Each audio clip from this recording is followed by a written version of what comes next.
Pound trims gains against euro in choppy trade and FTSE 100 rises after Theresa May triggers Article 50. Dollar index hits fresh 8-day high after remarks by Fed's Evans. The dollar rose to its highest in more than a week on Wednesday on outlooks for US and European interest rates and as investors saw the sell-off on US President Donald Trump's healthcare setback as overdone. Reuters reported European Central Bank policymakers were wary of changing their policy message after tweaks this month upset investors and raised chances of a surge in borrowing costs.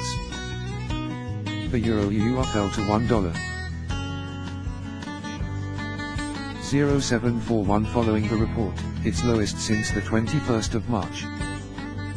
That propelled the dollar index, which tracks the greenback against a basket of rival currencies, to 130, its highest since the 21st of March. The dollar also got a boost from Chicago Fed President Charles Evans, who said he was in line with most of his colleagues in supporting further rate hikes this year. Evans is known as one of the Fed's most consistent supporters of low interest rates.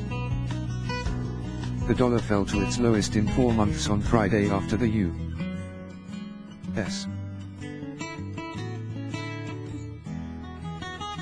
House of Representatives pulled a bill to rewrite the American healthcare system backed by President Donald Trump.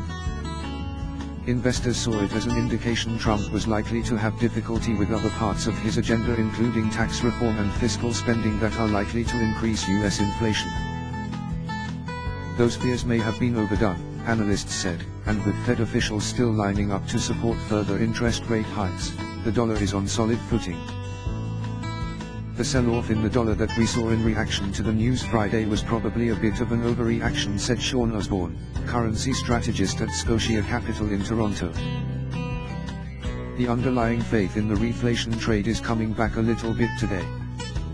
Osborne also pointed to technical factors in the dollar forward/euro trade as the euro has approached the $1.09 mark. It really boils down to the fact that the euro rallied, it turned around and it is pretty expensive to be short dollars at this point, he said. European bourses closed higher after UK triggers Article 50. Despite a small blip after the UK invoked Article 50 earlier today, European bourses reversed their losses and closed in positive territory. By close of play, Joshua Marney, of IG, said, a historic day for the UK and Europe as a whole has been matched by a suitably volatile day for the FTSE, with initial gains fading to red, only to rebound into the close. Perhaps today's FTSE trade was a precursor of the times we have ahead both economically and emotionally, as this painful divorce progresses from stage to stage.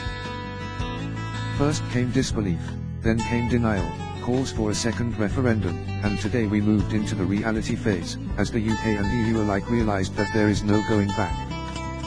The forthcoming years will no doubt prove volatile and unpredictable, yet ultimately the end result is what matters most.